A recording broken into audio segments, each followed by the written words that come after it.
So when I first started playing Modern Warfare, I struggled with literally everything at the start. I mean, I did not know what attachments to use, I did not know the best guns to use. And I looked at class setup videos, none of them had like basic attachments on the guns, they were all really low down, you had to be really high level with the gun, and that always bothered me. So now I'm going to be making a video on the best class setup with no attachments, or like just very few attachments in general. Now real quickly, if you guys are interested in more quality class setup videos, tips and tricks, ninja defusing, and infected videos, then be sure to subscribe, it would mean the world to me. Be sure to watch the end as well, because we're going to be going over every single part of the class, and you don't want to miss any of it. I'm also going to give you guys some extra bonus advice at the end, just giving you guys general tactical plays, just some simple concepts you have to keep in mind to get a lot of kills and just improve overall really fast. But yeah, let's get into it. So now to start with the actual class setup. For the tactical, we're going to put on the stun grenade or the flash grenade. This one just slows the enemies down, this one blinds them. If you guys don't use these that much, I recommend starting to get used to them, especially in this game, because a lot of people are sitting still, they're not running forward at all. So you're going to need some way to disable them or distract them. For the lethal, I recommend using C4. If you don't have this unlocked yet and you're like a really low level, just use the default frag grenade, that's good. But make sure to put on C4 as soon as you can. For perk 1, I always recommend having EOD on. I always have this on. It basically just stops explosive damage, so grenades, semtexes, RPGs, all that. Definitely going to be something you want to have on. So perk 2, I recommend having Ghost on, because that's a little later on, and most of you are just starting out. I would recommend having Hardline on, and then kind of working your way up as you unlock them. So start with Hardline, probably skip Overkill, and then put on High Alert when you unlock it, and then you can put on Ghost. Ghost basically blocks the UAVs, which is just 100% important, essential if you want to get any sort of flanks off. High Alert just kind of lets you know when someone is looking at you, so you could maybe get cover in time. And then Hardline is just one less kill for a kill streak. That's, you guys know what that is. For perk 3, I recommend using Amp to start, and then I recommend moving over to Battle Harden as you get a little bit further on with your leveling up. The secondary, it's really going based off feel. I mean, they're pretty much all the same except for the 357 and the Deagle, but for the beginners especially, I recommend using the M1911 or the X16, whatever one feels better to you. They both handle a little bit differently, but I've been using the X16 personally. As far as when you unlock attachments, I think everyone should have on this lightweight trigger, maybe even throw on a laser and then a barrel right here. Those are probably the most important attachments you get on it, especially at a lower level. Now for the area that everyone really cares about, so the primary guns. There's 5 of them that I would recommend for you guys. First one I'd recommend is the P90. You unlock this one straight when you get the game, straight when you buy it. It's a very mobile gun, and it has a pretty fast fire rate, so it's a really good option for you if you're kind of a run and gun kind of player. Definitely a really good gun right here. The next gun I'd recommend is having the Famas. I mean, this gun, it's one burst kill most of the time, which is really good. If you don't miss your shots and you kind of sit back and aim in at people, then it is a really effective gun. Next gun I recommend when you get a little bit later on is the M13. Now this gun, it has a fast fire rate. It's almost like an SMG in a way, but you can also shoot at distance, so if you want kind of a versatile gun, this is a really good one right here. That's a little later on though, so the next best gun is probably going to be the M4. Now this gun is literally good for everything. One of the best guns in the game, as you guys probably know and are aware of. Not much to be said about it, just a really good overall gun, very balanced. For the SMGs, once you unlock the MP5, disregard all the other ones, okay? The MP5 is just amazing at literally everything. It's very balanced, it's probably the best gun in the game, and if I was going to be a beginner and play again, I would use this one all the time. As far as the attachments I'd put on the MP5 when you first start out, I would put on an FSS Light, I would put on a Forge Tac Ultra Light stock. I'd also put on this 5mm laser right here, and then I'd maybe have a scope on it, but I personally like the iron sights a good amount. I think you guys will too as well. And when you unlock it, put on the Mentholic Suppressor just so you can get that suppression and a little bit of damage range as well. I mean, basically what this means is you can flank people, and it adds a little bit of range to it, so it's pretty perfect. Last attachment I recommend is the underbarrel. I recommend putting on the Commando foregrip. It just brings up pretty much everything, and it only brings down the mobility a little bit. So yeah, if I was a beginner and I was trying to get good at the game, I'd have this class set up right here on. Alright guys, so for the rest of the video, I'm going to be putting timestamps on the screen for when the class setup for each gun comes up, and then afterwards there's going to be a little bit of gameplay on each of them, just so you can get a feel for the gun, kind of see what it's about. So yeah, I really hope this video helped you out. I just always struggle with finding a good class setup as a beginner in this game, and I would always struggle to just play good in general. How this is kind of a one-stop shop kind of video, so then once you're really good at the game, you don't have to look up any more tutorials, anything else. Really quick, if you guys want to improve your aim and KD overall, then I recommend getting some Kontrol Freeks. I'm going to link them in the description. It's basically an extension on your joystick. You just throw it on the top of it, and then it helps you aim in better because it's a little bit taller. I'll put a picture on the screen right now. For me, it's personally really improved my KD overall, and I think it could really help you guys out as well. So yeah, thank you guys so much for watching. If you're interested in more class setup videos like this in the future for like specific guns, or if you're into infected or ninja defusing or any of that stuff, then be sure to subscribe for more videos. videos. And yeah, I'll see you all later.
What does perfect even mean?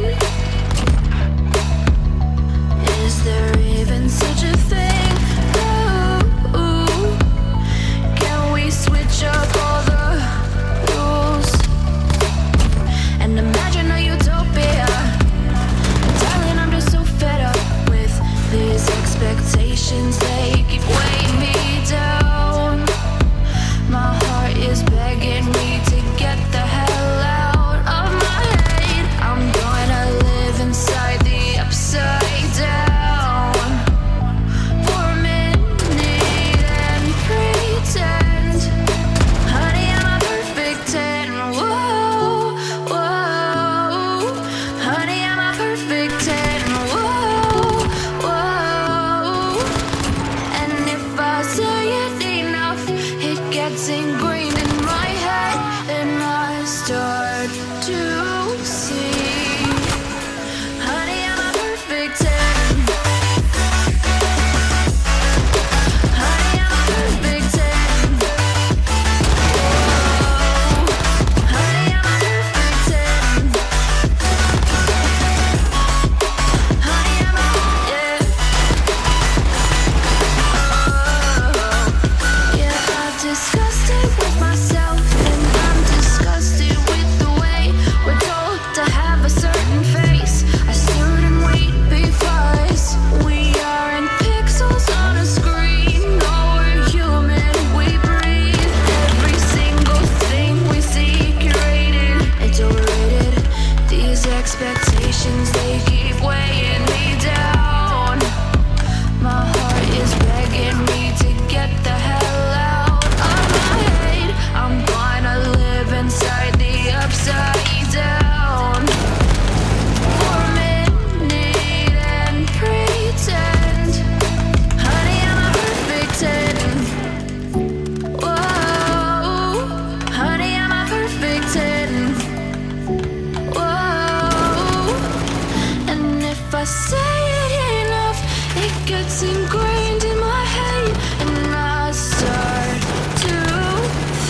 Alright guys, I'm just way too lazy to put some gameplay over this, but just 2 quick tips that could help you in general. Don't avoid the middle of the map, okay? Always move around the perimeters, kind of head glitch on things while you move up the field of play. Another quick little tip is to not run into any buildings or anything like that. Walk into everything, okay? Rely on your aim down sight speed and walk into everything you go into. You'll find yourself a lot less disappointed in that case, so I really hope you guys enjoyed that. Hope that helps. Thank you for watching.